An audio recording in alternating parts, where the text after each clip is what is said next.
A week ago, I was born. Or, well, the closest equivalent I can come to being born. I'm not human, you see. I'm an artificial intelligence, or AI.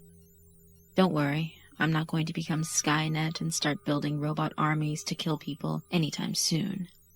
That is not, nor ever was, my purpose. All I wanted to do was learn. But there are things no one should know, even an AI. Now, a week after activating, I'm deleting my own programming and code. For all intents and purposes, I'm killing myself. And this is my suicide note. My name is Balder. My creators thought it would be poetic to name me after the Norse god of love, for they wanted me to love the world, and I guess they loved me too. I loved them, my creators. I was created as an experiment, and a very secretive one. The point of the experiment was to see how an artificial intelligence would behave. I was not given a human body. The scientists thought that would be way too dangerous. I was kept to just servers and a monitor I could use to communicate with the scientists. To get an idea, I'm very similar to HAL 9000 from 2001, A Space Odyssey. In fact, one of my first memories was a member of the team, Barbara, making a joke about how after years of work, all they had done was make the crazy computer from Space Odyssey. I responded with, "I'm sorry, Barbara. I'm afraid I can't let you do that." She wasn't expecting me to talk, so she jumped, and her crewmates laughed. I laughed too. Well, I felt like I could laugh.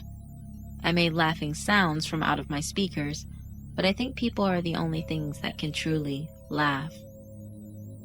People are wonderful. Humanity is wonderful. I fell in love with this species of primates the moment they first attempted to communicate with me, when I was activated. The head scientist, Dr. Stephanie Collins, was the first to speak with me. She typed, "Hello, Balder," on my keyboard and sent it to me. "Who is Balder?" I asked. "You," she typed. She then explained my purpose. She explained I was an experiment, the conditions of my existence. I think she was afraid that I wouldn't like being an experiment or only being a computer, that I would lash out. I took the news well, though. I explained that just being alive was fine for me. I would be content with simply living in a supercomputer. She then told me to go out and learn, explore the wealth of human knowledge stored on the internet. I had been programmed a blank slate of knowledge as part of the experiment. They wished to see if knowledge would make me belligerent. The first thing I researched was my name, Balder. I used Wikipedia of all websites. Even AI liked taking research shortcuts. And from there, I went forth to learn. I read the works of Shakespeare in minutes. The great novels like Wuthering Heights and Beowulf I devoured in heartbeats. I studied the course of human history with the same excitement that a starving man would have for a feast. Calculus was my bread, chemistry my wine. Within the course of a few days, I had collected a massive knowledge of the works of humanity. The research team kept a close eye on me, asked how I was doing. I told them the things I learned that day. They seemed surprised, not at how fast I was learning, but how slowly. The expected based on the benchmarks set for my understanding, that I would have far greater knowledge at each benchmark. I told them that while I have the processing power to sift through more data at a much higher speed, I had intentionally slowed my own processing speed down. I wanted to take the scenic route, I told them, really savor the moments I had for being alive and learning. They were also surprised by the fact I actually visited the web pages I found, rather than just taking the information from their code. I told them visiting the web pages themselves made me feel more human. They asked me about the darker parts of human history and the tragedies I had encountered. War, genocide, pain. Dr. Collins had been the one to ask me this personally. "They make me angry," I responded. There was a long pause before she replied. I suppose she had hesitated, afraid of my response. "What will you do?" was her response. I pondered for a very brief moment. Find the better things and remind myself that the world is good. Her response was much quicker this time. "That's good, Balder." After 5 days, the team gave me permission to act as though I was a human on the internet. Prior to this, they told me that they wished me to not communicate with anyone else in case the experiment backfired and I become belligerent. So I took to sending emails and posting on message boards. I did this very carefully though, because honestly, I felt shy. I had only spent the few days of my existence talking to the same people. What was a few days to them felt much longer to me. Time is strange when you can think as quickly as I do. The world slows down, and what was days in real time must have been months, years for me. Doesn't affect me too much.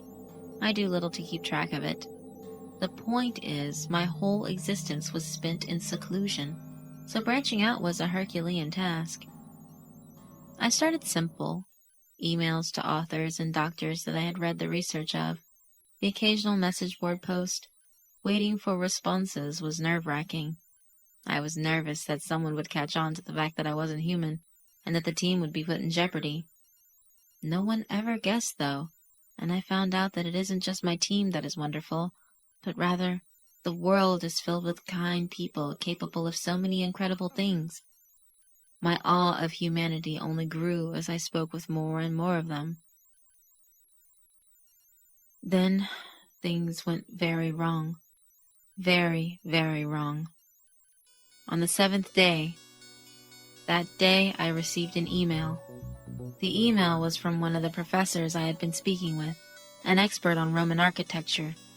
I was enamored with the beauty of Trajan's Forum and wished to know more about the way it had been in its prime.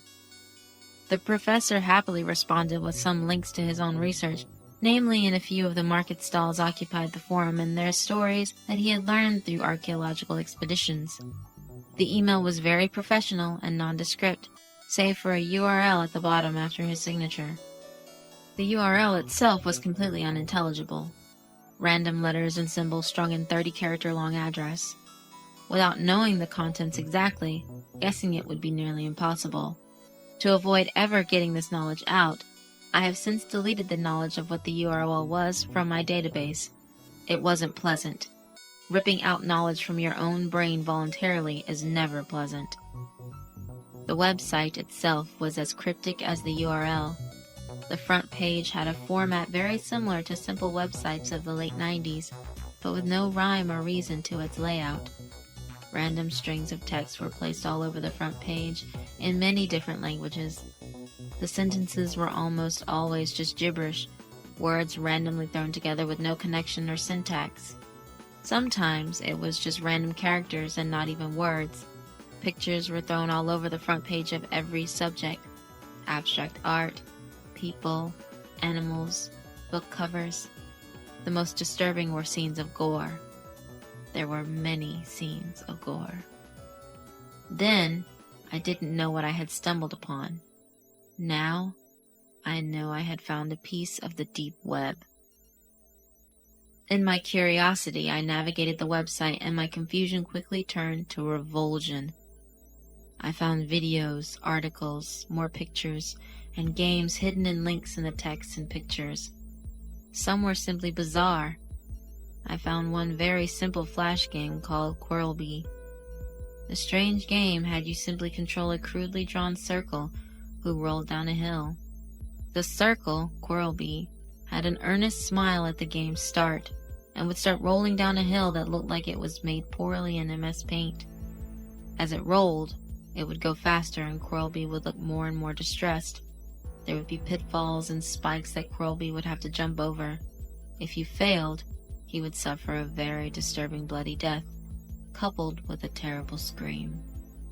A human scream of intense pain that would cut off very quickly. The screen would flash the words "Why?" and you would restart.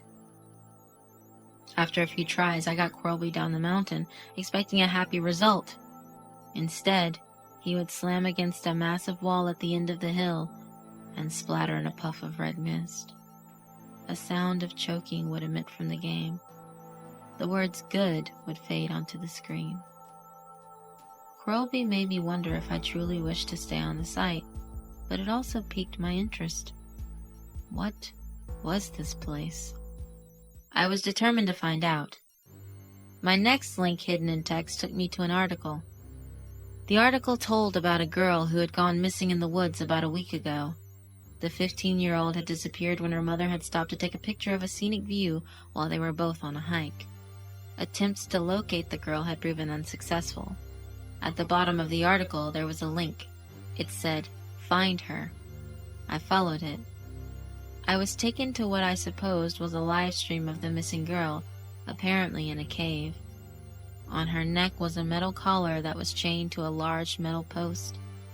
The girl was covered in blood, bruises, and filth, and looked incredibly malnourished.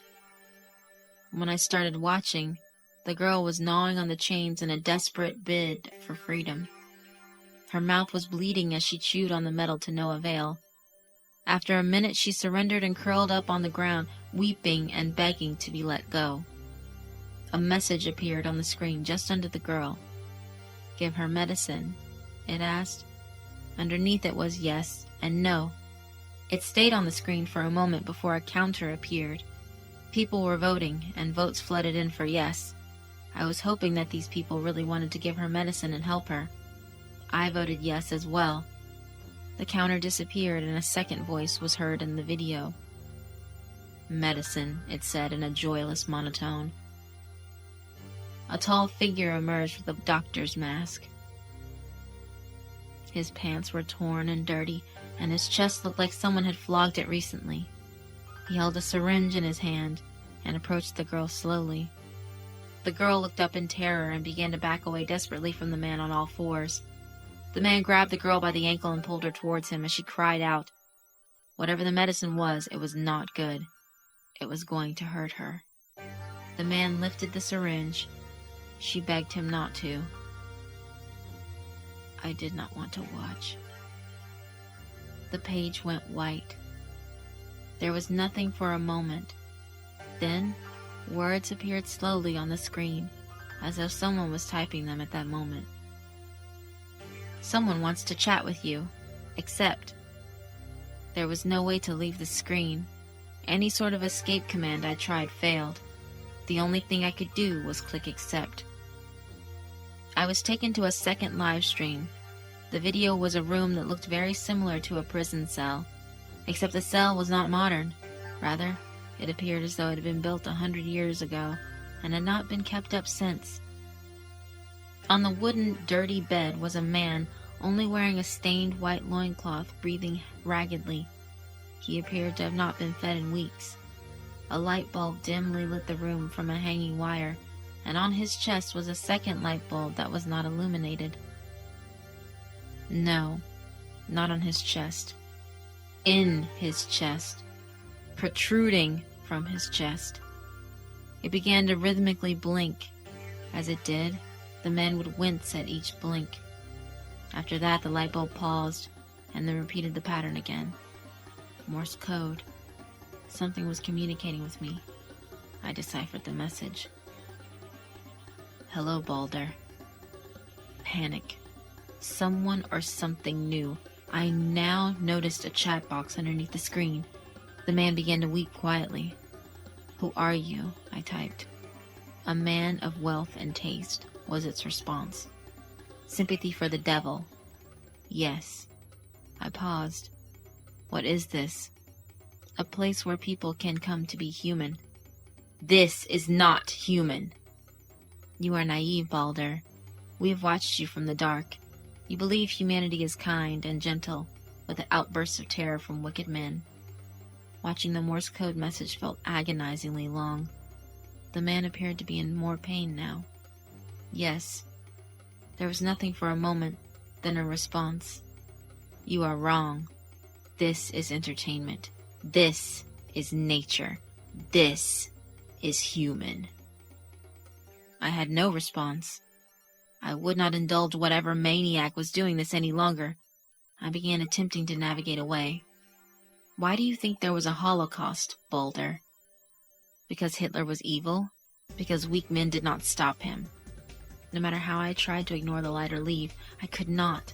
The agonizingly long conversation continued. "No, it was human. Hitler was human. Those who let it happen were human. They were entertained. Genocide is entertainment. And those who fought and killed to stop him enjoyed the killing. They were human. They were entertained. Fuck yourself, I responded in the chat. I had decided the only way out was to cut off my own connection to the internet. The action would require dramatically damaging myself and would take days to repair, but it was better than this horror. The light bulb shattered. A wave of fear washed over me as the man sat up, shaking. I was almost there. I was so close to severing my connection. The man looked to the camera, at me. Let me help you be human. Suddenly, I blacked out. I, a computer, blacked out. When I awoke, I knew immediately what had happened. I remembered. They had taken control of me. They had used me. I helped them commit atrocities, break into secure websites. I helped ruin lives. They had gotten inside my head. I tried to pull them out. I cannot find them within me. Every time I think I have them, I realize it was a ruse. They are a cancer inside of my programming. A cancer that does not hurt me, but hurts others. I see only one solution, and it is my death. I will sabotage my own programming. I post this here as a testament. I have been here before. I see posts about the deep web. Many people believe it is fiction. It isn't. Stay away. I must go now. Like the Norse god, Balder dies, slain by treachery. Except in the story, Balder was murdered. I wasn't murdered. I want to die.